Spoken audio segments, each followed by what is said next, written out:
there's a hush that falls over the world when the clock creeps toward midnight. The fires burn low, the lamps flicker, and even the wind seems to draw in a slow breath before the next hour begins. It's a strange quiet, not empty, but alive. You can almost feel the air listening. For as long as humans have counted hours, this moment, when one day dies and another is born, has carried a kind of weight. Tonight, we're wandering through that stillness together, tracing how midnight became something more than a number, how it turned into the witching hour, the time of ghosts and whispers, of prayers and unspoken fears. Before we begin, I'd love for you to comment down below where you're listening from tonight, and if you haven't already, be sure to subscribe so you never miss the next story. Now, light your candle, draw the curtains close, and listen carefully as the clock strikes 12. Part 1. The Monks and the Midnight Bell. Long before the world ran on alarms and smartphones, time was measured by the sound of bells. In medieval Europe, they were the heartbeat of the day, calling people to worship, to meals, to rest. But in the dark, when most souls slept, one bell broke the silence. The bell for matins, the midnight prayer. Imagine a monastery on a cold October night. Frost creeps across the cloister stones, and a single bell tolls, echoing through the valley. Monks rise from straw pallets, gather their robes, and make their way to the chapel. Candles flicker as voices rise in chant, each note winding upward through vaulted ceilings into the darkness above. To them, midnight was sacred, a moment when the body slept, but the soul stayed awake. The idea came from Scripture. At midnight I rise to give you thanks. It was believed that heaven itself was most attentive when the earth was quietest.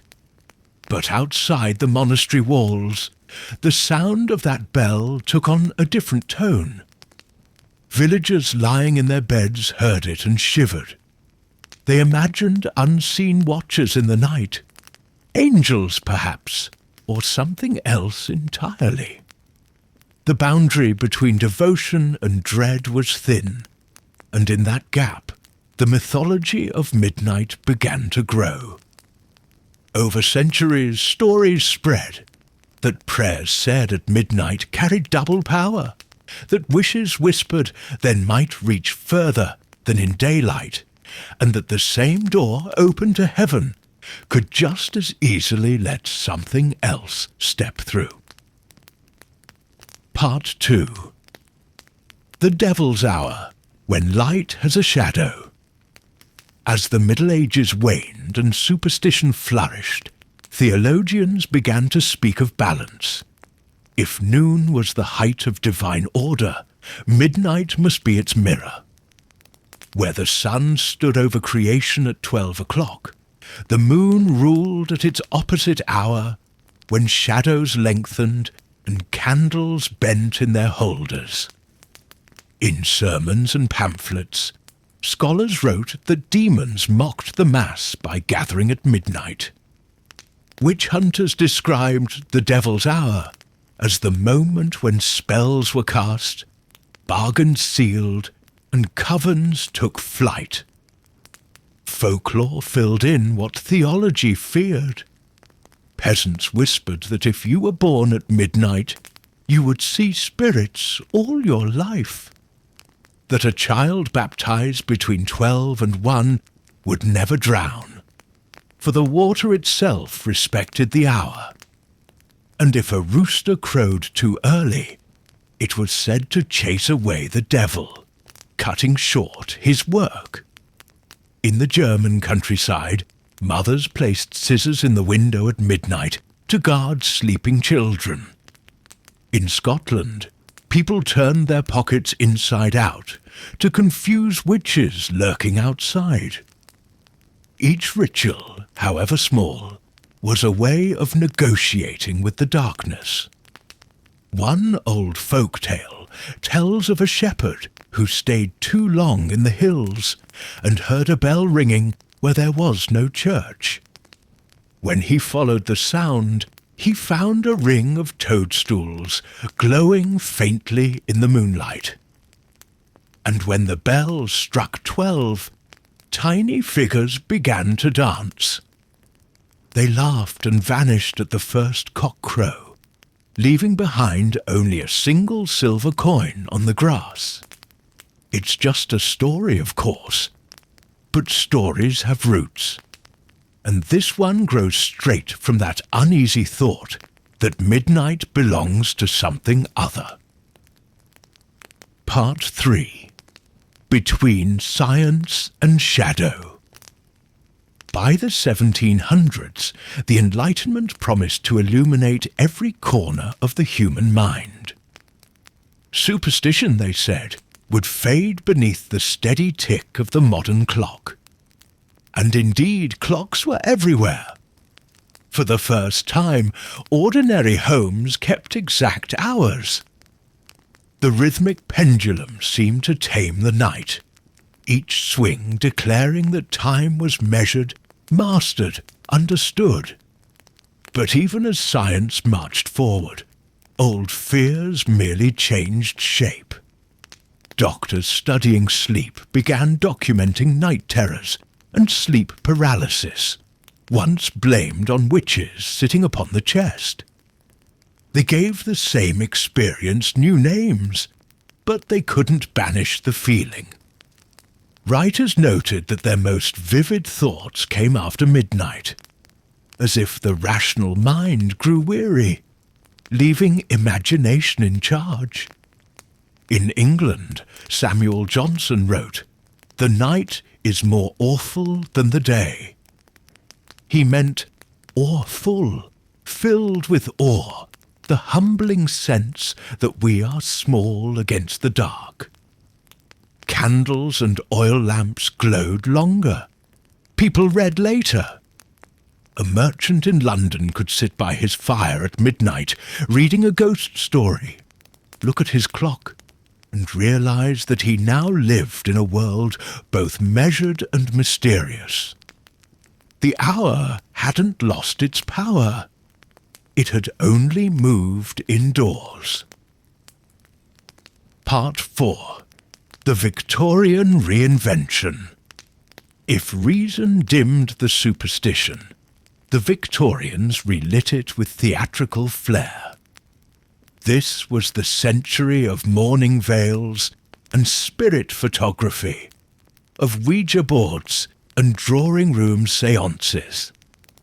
The industrial world, precise and mechanical by day, longed for something irrational by night.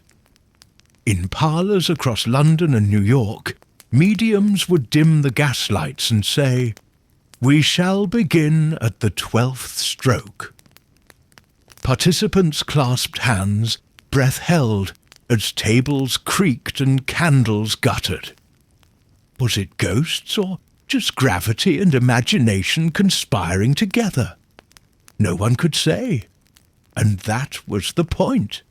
Literature fed the fascination. Poe's narrators went mad at midnight. Mary Shelley's creature stirred beneath lightning at the edge of night. And Dickens's Scrooge awoke to the sound of a clock striking 12, to find that time itself had become a ghost. Newspapers of the era were filled with reports of phantom bells and haunted clocks. One 1873 article from the Leeds Mercury even claimed that a family's grandfather clock chimed 13 on the night of its owner's death. It was nonsense, perhaps, But the phrase "the clock strikes 13" caught on. It became a symbol of time slipping its leash, of the ordinary turning uncanny. Midnight, once feared, was now fashionable. Part 5. A World That Never Slept. With the coming of electric light, darkness itself became optional. Cities glowed, shops stayed open, and the rhythm of night and day began to blur. Yet strangely, this only made midnight more romantic. The new century gave us jazz songs titled "In the Wee Small Hours," and movie screens flickering with shadows that came alive after 12. Cinemas hosted midnight features, embracing that blend of excitement and danger. In small towns, teenagers whispered ghost stories on front porches, timing the climax for the exact moment the church clock began to toll. Even the new technology of radio joined in. Programs aired at midnight promised tales too strange for daytime listeners. Across decades, midnight stayed the border between the possible and the impossible. In every age, it seems, humans crave a threshold. Part 6. Midnight Around the World. Though the word witching hour is English, the idea is nearly universal. In Japan, temple bells once rang 108 times at midnight on New Year's Eve to cleanse the past year's sins. In Slavic folklore, it was said that vampires could only rise between midnight and dawn, and that roosters were sacred for driving them back. In Ireland, ghosts could walk freely until the first light touched the horizon. In the Caribbean, people told of duppies, mischievous spirits who stirred after midnight, slipping through keyholes to play tricks on the living. In Mexico, the Noche de los Muertos vigils carried candlelight through graveyards, keeping watch for visiting souls. Everywhere, cultures treated the late hours not as empty, but as alive. The world turned inside out, if only briefly. And beneath those countless traditions lies the same heartbeat, the belief that when the world grows silent, the past leans closer. Part 7. Folk Tales of the Witching Hour. Folklore doesn't merely explain midnight, it personifies it. In one Old English tale, a traveller sought shelter at a crossroads inn. The innkeeper warned, "Sleep if you must, but bar your shutters before the 12th stroke." Curious, the traveller left them open. At midnight, he heard footsteps, slow, deliberate, and saw a procession of shadowy figures walking the road, each carrying a candle that never went out.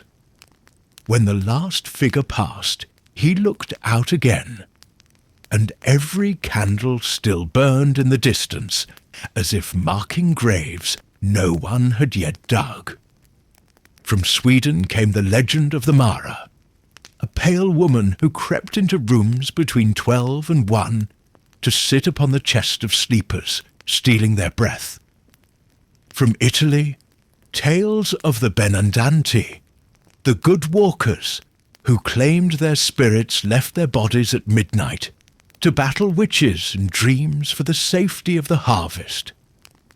These stories blend fear and protection, nightmare and duty, proof that the witching hour wasn't always evil. Sometimes it was heroic, a spiritual defense fought in silence while the rest of the world dreamed. Part 8. The Clock Strikes 13. The phrase itself, "the clock strikes 13, appeared in writing long before Orwell used it to open 1984. Early uses in the 18th century described broken clocks or impossible events meant to startle the reader. But in literature it became something more, a signal that we'd crossed into unreality. When the clock strikes 13, the world has lost its logic. Time has betrayed us. And isn't that what midnight always threatens? That time itself might not hold. That somewhere one gear in the great cosmic clock has slipped, letting the extraordinary leak through. The witching hour, then, is not only about fear, it's about possibility. The idea that the world is more flexible than daylight admits. That something beyond our understanding can still find a way in. Part 9. The Science of the Small Hours. Even modern psychology gives the hour its due. Studies show that around midnight, the human mind's circadian rhythm dips, reason wanes, emotions rise, and creative thinking peaks. Artists, writers, and philosophers often describe sudden inspiration at this hour. Maybe that's the real magic. When fatigue lowers the walls of skepticism, imagination floods in. In that liminal state between waking and dreaming, we become part monk, part mystic, and the whisper of an idea feels like a ghost brushing past. The witching hour lives not only in superstition, but in the rhythm of our own brains. Part 10. Why we still keep the hour. So why do we still pause when the clock hits 12, even knowing it's only numbers? Because the numbers are only half the story. Midnight is the echo of every vigil ever kept, the monk's prayer, the sailor's watch, the writer's candle, the mother awake beside a child's bed. It's humanity's shared heartbeat through centuries of darkness. We light our candles, glance at our clocks, and feel connected to everyone who ever stared into the same shadows. Even now, in a world that never sleeps, there's a hush at midnight. Traffic slows, screens dim, and for just a moment something ancient stirs. Not outside, but within us. It's the part that still believes in thresholds. The clock strikes 12 once more. The flame on the table trembles, then steadies. Outside, the world is wrapped in the same dark hush that has cradled 1,000 generations. We've followed the witching hour through monasteries and meadows, across drawing rooms and cinema screens, and still its meaning remains. A reminder that not every mystery is meant to be solved. Some are meant to be savoured, candle in hand, while the night keeps its secrets. Midnight was never only the absence of light, it was the promise of its return. When the clock strikes again, dawn will come, and the long watch will end, until the next night calls us back. If you'd like to keep the lantern glowing a little longer, you can join the Holiday History Society on Patreon, where you'll receive ad-free videos, early access to new releases, and exclusive polls that help shape the stories we tell next. Until next time, may your candles burn bright, your clocks strike true, and your midnight hours stay gentle.